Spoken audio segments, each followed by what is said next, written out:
ஓகேண்ணே. அப்பத்திய விற்பனைக்கும் வேறுபாடு இருக்கா? இல்ல நல்ல வியாபாரம் போயிட்டு இருக்குன்னு நினைக்கிறீங்களா? இல்ல நவீன உலகத்துல இதெல்லாம் வாங்குறாங்களா? நிச்சயமா வேறுபாடுகள் நிறைய இருக்கு. ஏன்னா அப்போ பாத்தீங்கன்னா மண்பாண்டம் தொழிலாளர்கள் ஒரு சமூகமா இருந்து ஒரு வீட்லயும் வந்தீங்கன்னா இது ஒரு குடும்ப தொழில் மாதிரி செய்வாங்க. அப்பா ஒருத்தர் மண் மிதிக்கிறது, அம்மா அந்த மண்ணை எடுத்து அதை பில்லை தட்டுறது, அப்புறம் சக்கரம் செய்யறது, அப்புறம் குழந்தைங்க கூட சாம்பல் தடவுவாங்க மேல, அப்புறம் செம்மண் பூசுவாங்க. இது அந்த டைம்ல பழைய காலத்துல இந்த மாதிரிதான் பண்ணிட்டு இருந்தாங்க. வராத காலத்துல இந்த மாதிரி பண்ணிட்டு இருந்தாங்க. அதுக்கப்புறம் பிளாஸ்டிக்கும் எவர் சில்வரும் வரும்போது என்னன்னா இதுக்கான இந்த தொழில் கூட காம்படிஷன் மாதிரி ஆயிடுது. இதுல என்னன்னா இதை டெவலப் பண்ணாம இதை விட்டுட்டாங்க. இப்ப பிளாஸ்டிக்கோ மத்த எவர் சில்வருக்கோ பித்தளைக்கோ பாத்தீங்கன்னா மானியம் ஃபேக்டரி அந்த மாதிரியான இருந்தது. இதுக்கான சப்போர்ட்டிவிட்டி ரொம்ப கம்மியாயிடுச்சு. அதனால அதுக்கு எல்லாத்துக்கும் பாத்தீங்கன்னா இண்டஸ்ட்ரி மாதிரி ஆயிடுச்சு. ஆனா இதுக்கான ஒரு இண்டஸ்ட்ரியா இதை கொண்டு போல. ஆனா இது கல்லூரியில ஒரு படிப்பாவே இருக்கு.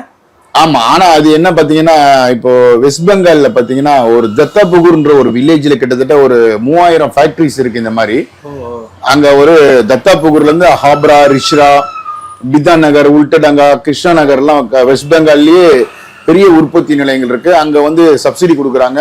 ட்ரைனிங் சென்டர் ஒரு டிஸ்ட்ரிக்டும் வச்சிருக்காங்க.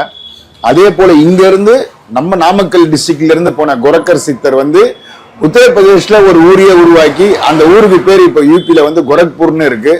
அங்க பார்த்தா அழகு சௌத்ரின்னு ஒருத்தர் இது மாதிரி டெரகோட்டா செய்யறாரு. அவரை போய் பார்க்கக்கூடிய வாய்ப்புகள் கிடைச்சது. அந்த இடத்துலயும் ஒரு டிஸ்ட்ரிக்ட்லயும் உத்தரப்பிரதேஷ்ல ட்ரைனிங் சென்டர் கொடுத்து இதுக்குன்னு தனியா ஒரு ஐஏஎஸ் போட்டு ஒரு போர்டே அதுல போட்டு இயங்குறாங்க. இதுக்காக வருஷத்துக்கு இத்தனை கோடி ரூபாய் மானியம் கொடுத்தது மட்டும் இல்லாம அந்த மாநிலத்தில் இருக்கக்கூடிய கல்லூரி மாணவர்களை சில பேரை செலக்ட் பண்ணி அங்க டெரகோட்டா செய்யறதுக்கான ட்ரைனிங் சென்டரும் உருவாக்கி கொடுத்து அந்த கல்லூரியில இது ஒரு பாடமாக வச்சு பண்ணி ட்ரெயின் பண்ணி பண்றாங்க.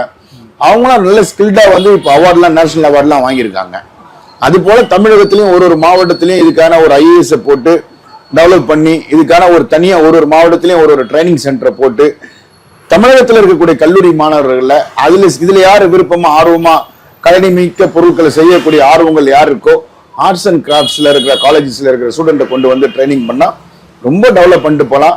இன்னைக்கு உலகமே திரும்பி பார்க்குற அளவுக்கு தமிழ்நாட்டில் தான் இதுக்கான முதல் நாகரிகம் மனிதன் பிறவி உருவாகும் பொழுது முதல் செய்யப்பட்ட ஒரு பொருள் பார்த்தீங்கன்னா மண் பொருள் தான்.